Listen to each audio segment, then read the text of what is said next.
Continuando nossa aulinha maravilhosa sobre bactérias, vamos falar agora sobre o segundo grande grupo, né? Eu te falei que os grandes grupos são cocos gram-positivos e bacilos gram-negativos. Vamos falar agora de bacilos gram-negativos. Vem com o titio.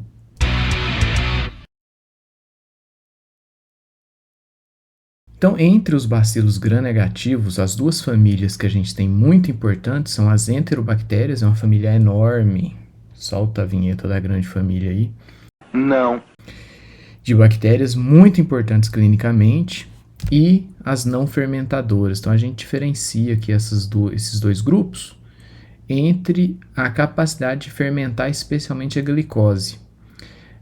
Entre os não fermentadores, a bactéria que representa aqui principalmente esse grupo é a Pseudomonas, e ela não fermenta nada, não tem capacidade fermentativa nenhuma. E aí vamos falar dessa família aí, os representantes principais são a E. coli, que você pode pronunciar Escherichia ou Escherichia, então, as duas formas são corretas, porque o CH no latim tem som de Q, então a mais correta seria Escherichia. Mas ela é batizada em homenagem ao cara que descobriu ela, que chama Escher. Então, todo jeito tá bonito de se falar. Você pode batizar sua filha aí de Escherichia. E a E. coli, ela é a principal representante desse grupo, é a bactéria protótipo, é a que a gente usa para falar das outras, né? Ela tá aí na maioria dos casos de infecção urinária de mulheres jovens, por exemplo, 90% das infecções em mulheres jovens vai ser E. coli. E essa família aqui, a gente está representando ela com essa tabelinha gigantesca. Você vê aqui, por exemplo, que a E. coli está representada aqui entre os patógenos primários. E aí você vai falar, mas parece que eu já ouvi falar que E. coli é microbiota. E. coli é microbiota, mas aqui a gente está falando das cepas patogênicas. Pode ver que tem essas siglas aqui, ETEC, EPEC, STEC, parecendo sigla de motor da Honda, né? VTEC, Rocan. Nem sei se esse motor é da Honda, não sei, da Ford, sei lá. Essas aqui são as cepas patogênicas. Essa cepa comensal selvagem, ela recebe plasmídios transmitidos por vírus e começa a produzir toxinas ou apresentar alguns fatores de virulência, como algumas fímbrias, que a tornam patogênica. Então aqui a gente está listando as cepas patogênicas, por isso que ela está entre patógenos primários. E aqueles patógenos oportunistas, então essa tabela está separando por esses grupos. Você vê aqui que Proteus está como patógeno oportunista, porque ela é um patógeno muito frequente em infecções nosocomiais, é coisa de infecção hospitalar, então são pacientes que estão debilitados. Yersinia está aqui, a bactéria que quase dizimou a humanidade séculos atrás, né, com a peste bubônica, também conhecida como peste negra. Hoje está mais ou menos controlado, embora a gente ainda tenha alguns focos no mundo aí, na África, na Índia e até mesmo nas Américas. De vez em quando a gente vê alguns booms de peste bubônica ou infecções por Yersinia. E a Salmonella e a Shigella são duas bactérias muito importantes das enterobactérias que vão provocar infecções intestinais especialmente. Então, como eu te falei, a E. coli apresenta uma cepa comensal, uma cepa microbiota selvagem, e as cepas patogênicas vai depender do tipo de plasmídio que ela recebe. E não é tão usado mais hoje em dia essa classificação de acordo com os antígenos, pelo menos eu não vejo tanto essa citação. Pode ser que eu esteja enganado, pode ser que em algum lugar o pessoal use, e eu que não estou nessa rotina. A classificação de acordo com os antígenos. Ela tem 174 antígenos O, 53 antígenos H e 80 antígenos K. E aí a bactéria pode ser chamada de acordo com o tipo de antígeno que ela tem em cada uma dessas regiões. Por exemplo, pode ser O157 H7, por exemplo.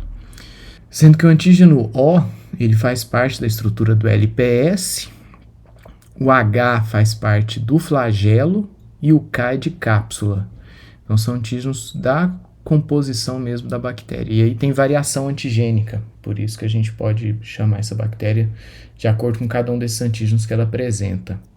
E aí, como eu te falei, dependendo do plasmídio que aquela bactéria selvagem recebe, ela vai apresentar um tipo de patogenicidade diferente. E aí a gente tem essas siglas: E. coli enterotoxigênica, E. coli enteropatogênica, E. coli enterohemorrágica, E. coli enteroinvasiva, E. coli uropatogênica, E. coli produtora de toxina de Shigella, que é a mesma enterohemorrágica aqui, ela também pode ser chamada de produtora de toxina de Shigella ou Shiga-like. E aí eu não quero me delongar nesses mecanismos patogênicos, mas eles são muito importantes da gente estudar como que cada uma dessas cepas vai produzir doença, o que ela produz de verdade. Por exemplo, a enterotoxigênica aqui, ela produz duas toxinas produzidas por esses plasmídios, uma termolábil e uma termoestável, que vão, em última análise, vão ativar adenilato ciclases aqui no epitélio intestinal e aumentar a secreção de cloreto e água para a luz intestinal. Isso vai desencadear diarreia aquosa. A produção de toxina de Shigella aqui, por exemplo, permite a invasividade do tecido e pode provocar hemorragias, enfim. Vários mecanismos descritos aqui, é importante a gente conhecê-los mais a fundo. Nas infecções do trato urinário, que são as principais infecções extraintestinais causadas por E. coli, que a gente tem aquela sintomatologia clássica de infecção urinária. É a poliúria, né? A sensação de necessidade de urinar o tempo todo, e aí você vai lá fazer xixi, é só uma gotinha. Ardência a urinar, essa urina vai sair mais turva, porque vai ter um filme bacteriano ali e com cheiro forte. A E. coli apresenta esse cheiro forte, porque ela é fermentadora, né? Ela fermenta açúcares, então vai ter um cheiro característico. E como pode ter sangramento, essa urina pode vir avermelhada, né? Por causa da hematúria. E aí não são tão frequentes, mas a E. coli pode ganhar via hematogênica, provocar sepse e até mesmo meningite. Mas não é a bactéria mais frequente provocando isso. Meningite especialmente em recém-nascidos. Mas não é a mais importante das bactérias causadoras de meningite. Mas pode. Guarde no seu coração que ela pode. Klebsiella pneumoniae, embora o nome te faça pensar em pneumonia, ela não é a principal causadora de pneumonia. Ela pode causar pneumonia, mas é uma pequena porcentagem dos casos de pneumonia vão ser causados por ela. E é também uma bactéria muito frequente em infecções hospitalares. Vai estar causando pneumonia, mas também infecções de vias urinárias e sepse, mas geralmente em comunidade hospitalizada. Uma Klebsiella muito importante é essa cepa produtora de carbapenemase. Carbapenemase é uma enzima que degrada carbapenemos, que é uma família de antibióticos. Então, é uma das superbactérias, essa resistência garante a ela esse título, e porque, por mais que a gente pense que carbapenemase vai torná-la resistente só a carbapenemos, ela acaba sendo resistente a muitas outras famílias de antibióticos, não só os carbapenemos. O Proteus é uma bactéria importante em infecções do trato geniturinário em diferentes grupos, não só mulheres jovens, mas também é uma bactéria característica de infecções nosocomiais. O problema do Proteus quando ela causa infecção do trato geniturinário é que essa bactéria é produtora de urease. Essa enzima degrada ureia e forma amônia. E ao formar amônia, ela alcaliniza a nossa urina. E essa alcalinização da urina favorece a formação de cálculos de cálcio.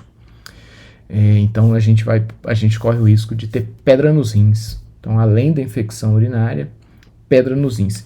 E olha a carinha do Proteus aqui. Essa cabeleira que você está vendo são flagelos. Ela é o Usain Bolt das bactérias. Ela tem uma utilidade muito feroz. Então, infecções de trato urinário por Proteus, elas podem ganhar o trato urinário superior com muita facilidade. As infecções por E. coli, elas podem chegar nos rins também, podem subir. Mas é muito mais difícil. Elas costumam ficar infecções baixas. A por Proteus tem uma chance grande de chegar nos rins. Essas outras enterobactérias, Serratia, Enterobacter, Providência, Citrobacter, elas raramente vão causar doença nos imunocompetentes. Imunossuprimido é outro grupo, né? Qualquer coisa causa doença neles. Então, essas bactérias aqui são essas consideradas bem oportunistas mesmo. Elas vão causar infecção só em paciente hospitalizado, bem debilitados, com a imunidade bem comprometida. Então, eu te falei que Shigella e Salmonella são dois gêneros importantes dessas enterobactérias, né? Vamos falar delas. E a gente tem, entre as Shigellas, a gente tem especialmente a Shigella sonnei, ou Sonni, e a Shigella dysentery, que são as duas espécies mais importantes causando doença no ser humano. Transmitida sempre por via orofecal, o ser humano é o hospedeiro tradicional de Shigella, então a transmissão costuma ser entre homem-homem, embora o homem não seja o único hospedeiro dessa bactéria. Tem alguns autores que colocam o homem como o único hospedeiro de Shigella. É porque o homem é o único hospedeiro epidemiologicamente importante.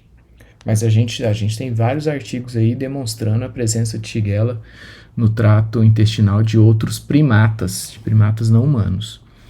A Shigella tem essa capacidade de induzir a fagocitose. E ela faz isso especialmente nessa célula M, que é uma célula de varredura do epitélio intestinal. E ela vai ficar aqui nessa região, próxima à célula M, podendo parasitar os polimorfonucleados e os macrófagos aqui na região. Ela induz a morte do macrófago por um processo chamado piroptose. Ela ativa o inflamassoma nesse macrófago e induz a morte dele. Essa morte de macrófagos e a infecção de polimorfonucleados aqui no epitélio intestinal leva à formação de pequenos abscessos. É como se formasse pus aqui no epitélio. E esses abscessos vão dar origem a pseudomembranas. Então, ele faz uma colite pseudomembranosa aqui no epitélio intestinal, que pode cursar, então, com diarreia, com muco e sangue, porque essa pseudomembrana pode romper e levar ao sangramento do epitélio intestinal. Então, logo que ela adquire a bactéria, ela vai cursar com sintomas característicos de desconforto abdominal, a dor bem intensa. A febre pode aparecer logo nos primeiros dias ou demorar um pouco mais para aparecer. A perda do apetite com náusea e vômito.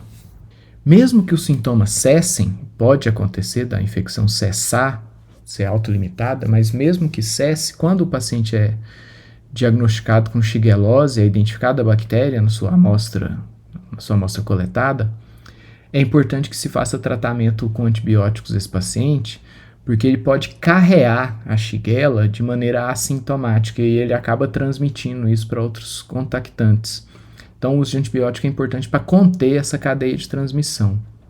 E a salmonela, a questão taxonômica de salmonela é uma doideira, porque a gente tem a espécie salmonela entérica e dentro da espécie salmonela entérica a gente tem várias subespécies e dentro da subespécie a gente tem sorotipos ou sorovares. E aí é uma doideira falar dessas bactérias aqui.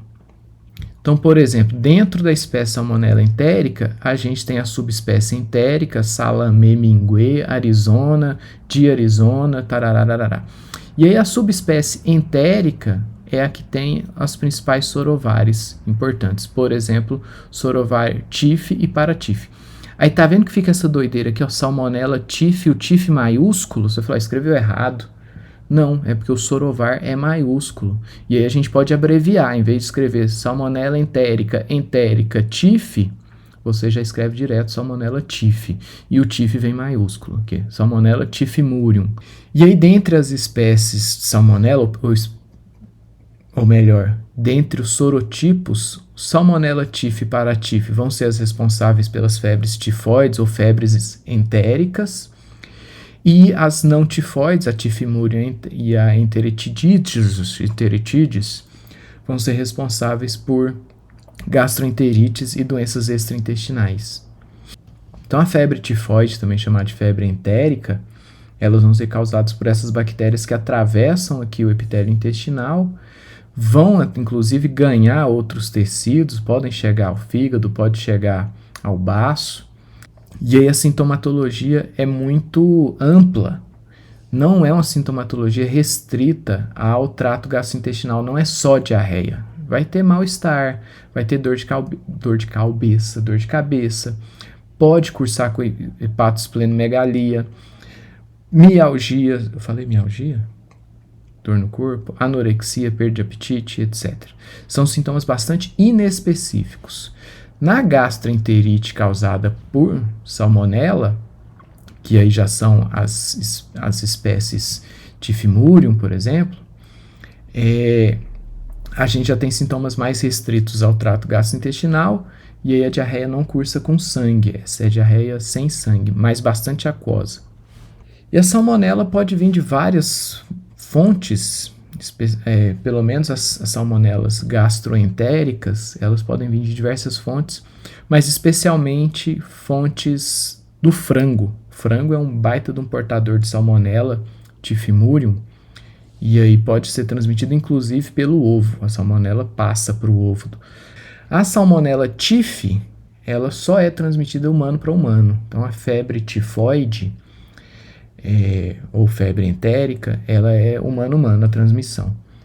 Na época pré-antibióticos, a mortalidade da febre tifoide era muito elevada. Com os antibióticos, essa mortalidade caiu para menos de 1%, né? E a Yersinia, nossa queridona causadora da peste negra, é a Yersinia pestis, e aí a gente tem essas espécies que são patógenos entéricos que nem assustam tanto por causa da prima demoníaca deles, né? Então a gente tem esses sustos aqui direto, alerta, região da África tem surto de peste negra, aí vem uma foto bem chocante de uma mão necrosada. O OMS alerta para risco de alastramento de peste negra em Madagascar. Colchões magnéticos, não era colchões magnéticos, não, é peste negra volta a assustar o mundo, e aí tem essas fotos aqui. O que a Yersinia faz é resistir à fagocitose, e quando esses fagócitos infectados vão para os linfonodos, eles carregam essas bactérias para o linfonodo e provocam uma inflamação hemorrágica no linfonodo, podendo ter necrose daquela região. E aí necroses de extremidades também podem cursar.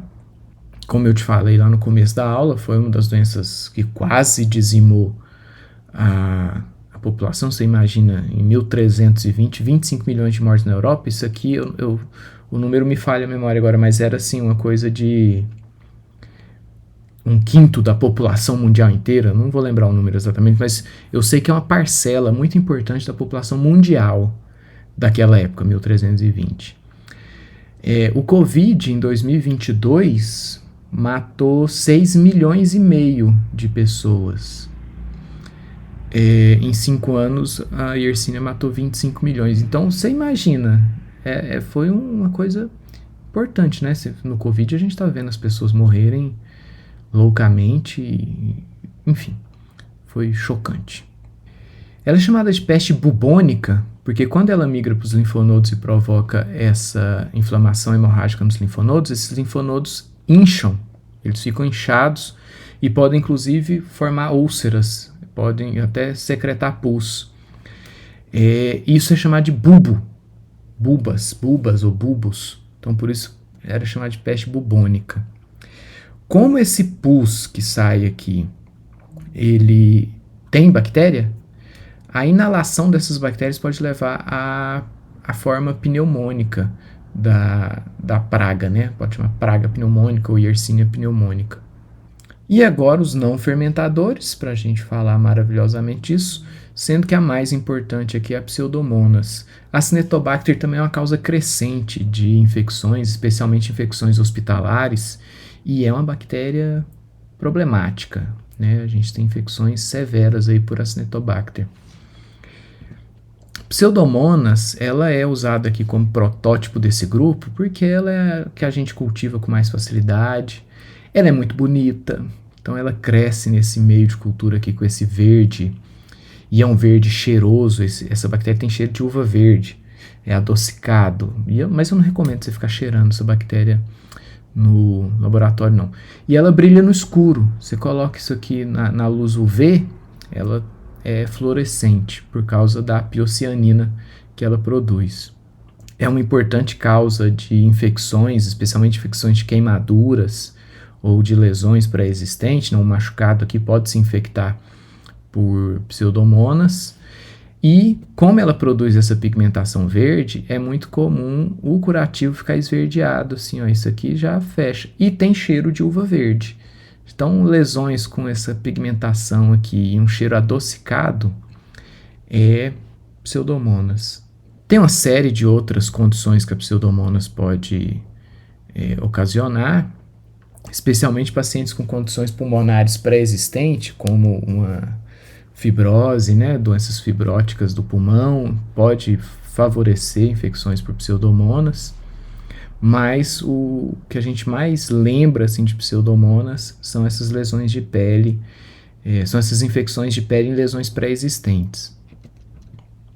E o Acinetobacter, como eu tinha te falado, está envolvido em surtos nosocomiais importantes, especialmente essa espécie aqui, a Acinetobacter baumannii, que é muito comum, gente, muito comum em ambientes hospitalares, especialmente por causa disso aqui.